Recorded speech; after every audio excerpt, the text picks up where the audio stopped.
আচ্ছা রানাবাবু, আমার একটা প্রশ্ন ছিল আপনার কাছে। আপনি যে এত সুন্দর সুস্বাদু খাবার পরিবেশন করছেন এদেরকে, তো আপনার কিরকম লাগে, ফিলিংটা কিরকম তো হয় ভেতর থেকে, এটা একটা জানা। যেটা হচ্ছে কাস্টমার দূর থেকে এসে ভালো বলে, সেটাই আমার কাছে বড় পাওয়া, আর কিছু না।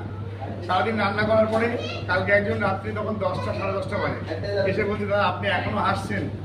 রাত 10:30টার সময় আমি আমার ভগবান এটা এক্সট্রা দিয়ে দিয়েছে। মানে এক্সট্রা একটা পাওয়ার, তাই তো? আমি সবসময় আনন্দে থাকি। আর কলকাতা থেকে এসেছি, ভেজ বিরিয়ানি অনেক সমালোচনা হয়, অনেক কিছু হয়। তো আপনাদের কেমন লাগে ভেজ বিরিয়ানি? ভেজ বিরিয়ানি বলতে আমাদের মানে আমরা কলকাতা থেকে আসছি।